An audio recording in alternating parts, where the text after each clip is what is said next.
Bonjour et bienvenue dans l'art de briller. Je suis Lucie Lortola, coach pour entrepreneurs. Dans cet épisode, je vais vous parler d'un concept, d'une idée, une petite réflexion que j'ai pu avoir ces derniers temps sur le fait que peut-être les entrepreneurs qui avaient du mal et des difficultés à avoir du succès dans leur entreprise redoutaient le plus en fait, non pas d'échouer, non pas de ne pas trouver de clients, mais d'être pleinement eux-mêmes. C'est une réflexion qui m'est venue parce que je m'intéresse beaucoup au mindset, à l'état d'esprit, à comment est-ce que tu peux affirmer ta personnalité, dégommer un peu tes croyances limitantes en tant qu'entrepreneur pour réussir. Pour moi, il n'y a aucun entrepreneur sur cette terre qui peut réussir sans être passé par un travail intérieur sur son estime de lui-même, sa confiance en lui, etc. Parce que tout ce que tu vas vivre comme difficulté en tant qu'entrepreneur, c'est énormément en lien avec ce que tu as en toi, lié à tes blessures personnelles, lié à ton enfance, lié à ta blessure de rejet, ta peur de l'abandon, ta peur du jugement des autres, etc. Et donc, si à un moment donné tu travailles pas sur ces idées-là, tu vas rester souvent bloqué dans le même schéma, dans un schéma parfois répétitif, ou juste au même palier de développement de ton business. Et si tu veux aller au palier au-dessus, en général, ça commence par travailler ce qui est à l'intérieur de toi. Et c'est ce qui me passionne le plus dans la vie, donc c'est pour ça que je vous en parle aujourd'hui. Alors, au niveau des croyances limitantes que je peux voir chez mes coachés et chez la plupart des entrepreneurs que je connais, elles sont souvent en lien en fait avec notre difficulté à être pleinement nous-mêmes, c'est-à-dire la peur du jugement, la peur du regard des autres, qui est souvent liée au jugement quand même, la peur du rejet, la peur de réussir et la peur d'échouer. Alors, c'est drôle, souvent les gens quand on dit la peur de réussir, disent mais ça n'existe pas ça, mais si, en fait, la peur de réussir existe. Quand, on est dans un schéma familial par exemple, où on a eu des parents très pauvres, des grands-parents très pauvres, des frères et sœurs très pauvres, ou qui sont restés à un certain niveau de réussite sociale, c'est horrible ce mot, je suis désolée, mais un niveau social on va dire, nous-mêmes on peut avoir des difficultés à dire je vais gagner beaucoup d'argent et à avoir une expansion parce que ce serait d'une certaine façon trahir notre famille, trahir nos liens familiaux et c'est hyper fort, hyper ancré, souvent hyper inconscient, mais c'est vrai que voilà, c'est quelque chose qui peut nous amener à viser petit, à ne pas oser et surtout à brader ses tarifs par exemple, à ne pas c'est beaucoup en lien avec ça et je trouve ça hyper intéressant à étudier et je pense que pour le changer, la meilleure façon de changer ça, c'est de prendre conscience qu'on est dans ce schéma-là. Pour moi, une des choses qui est importante, c'est que souvent quand on ne réussit pas dans son entreprise, c'est parce qu'on n'est pas capable de voir la puissance qui est en nous. Parce qu'on est accablé par le poids des étiquettes qu'on nous a collées depuis notre enfance. Voire même parfois depuis plusieurs générations, comme je le disais juste avant. Souvent, depuis notre enfance, on a dressé un portrait de nous. Les autres, que ce soit notre famille, que ce soit les autres enfants qu'on a pu rencontrer, puis les autres amitiés qu'on a créées, les personnes qu'on a pu avoir dans notre travail, vont nous décrire d'une certaine façon. Elle est comme ceci, il est comme cela. Elle est capable de ça. Elle est bonne là-dedans. Elle est moins bonne là-dedans. Elle a cette habitude-là. Et du coup, on va naturellement vivre avec ces étiquettes-là. Et ça nous place comme dans un certain moule où on se dit « je n'ai pas le droit et je ne peux pas aller au-delà de ça ».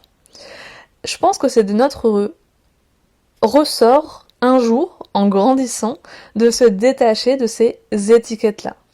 Mais au lieu de ça, on recherche souvent, même à l'âge adulte, l'avis extérieur, l'approbation à l'extérieur, voire la reconnaissance. Et donc, c'est dommage parce qu'en fait, on a déjà le pouvoir en nous-mêmes de nous accepter tel que l'on est, de nous reconnaître et d'être en approbation avec qui l'on est. Donc, je pense que des fois, pour réussir avec son entreprise, il faut trouver le courage un jour de rompre avec ce que les autres pensent de nous. Et ce, même quand c'est positif. Parce que parfois, elle réussit toujours tout, elle est si intelligente, elle est surdiplômée. Ça peut aussi être vécu comme une pression. Parce que parfois, quand on ouvre son entreprise, les choses ne marchent pas comme on l'espérait. Et la question de peut-être cette personne, elle a toujours réussi à s'en sortir, elle a toujours de bonnes idées, le jour où ton entreprise, en fait, tu te rends compte que ce que tu as fait comme projet, ça ne fonctionne pas, tu vas le vivre beaucoup plus mal que si tu avais l'étiquette de de toute façon, tout ce qu'il fait, ça ne fonctionne pas. Donc, tout ça pour vous dire que ces étiquettes-là sont toxiques, qu'elles soient positives ou négatives. Et votre rôle, à l'âge adulte, ça va être au bout d'un moment d'aller enquêter sur ces étiquettes-là, la façon dont vous vous êtes construit avec ces étiquettes-là. Et poser des limites là-dessus. Les enlever une par une. Je pense que c'est vraiment ce qui vous aidera à avancer vers le chemin de votre propre vie, et non celui que les autres auront dessiné pour vous. Être soi-même, c'est un cheminement. Mais c'est un cheminement nécessaire, qui ne doit pas être redouté, d'autant plus quand vous voulez être entrepreneur. Vous n'avez pas besoin d'un masque, vous n'avez pas besoin de mentir sur ce que vous êtes par peur que les gens vous rejettent, par peur de ne pas être assez, par peur de ne pas être légitime. Mais c'est sûr que ça prend du temps, et pour moi, je pense que c'est vraiment un travail nécessaire à faire quand vous ouvrez votre entreprise, d'aller enquêter sur qui vous êtes. Et plus vous avez du mal à accepter qui vous êtes, et même à connaître simplement qui vous êtes au fond de vous, plus vous aurez du mal à parler de vous, à vous montrer, etc.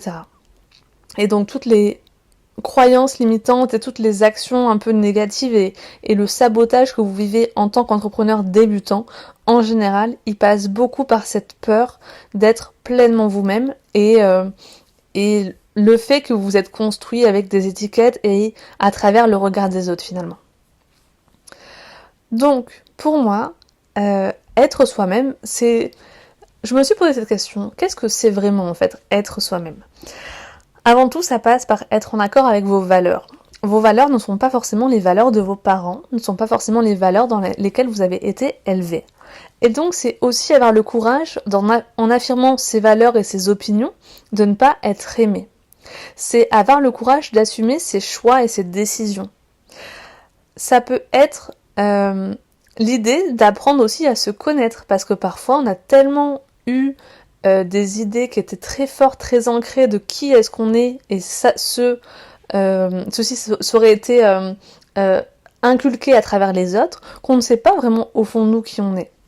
Donc apprendre à creuser sur soi, à travers des livres, à travers des thérapies, mais ça peut aussi être simplement oser s'exprimer. Être soi-même, c'est oser s'exprimer, oser exprimer des valeurs qui nous tiennent à cœur, oser exprimer qui l'on est, et oser aussi prendre la direction qui nous plaît. Et je pense que pour ça, c'est ce qui est important, pour être vraiment soi-même, c'est d'évoluer dans un environnement qui est sain pour nous. Et donc, c'est aussi prendre le choix, en tant qu'adulte, de couper des liens qui nous font du mal. Moi, dans ma famille, il y avait des personnes assez toxiques pour moi, pour mon évolution, et un jour, j'ai décidé en fait que ces personnes-là, je n'avais plus envie d'entretenir un lien et une relation avec elles. Et c'est aussi, comme on dit, dire non à quelqu'un, c'est se dire oui à soi-même. Et une fois que tu évolues dans un environnement auprès de personnes qui t'acceptent tel que tu es, avec ta vulnérabilité, avec tes défauts, à ce moment-là, tu commences à oser être toi-même. Aujourd'hui, je pense que ça fait presque 10 ans maintenant que je suis tombée dans la marmite du développement personnel, où à la base, je pense que ça venait d'une grande souffrance et d'un grand besoin de me connaître mieux.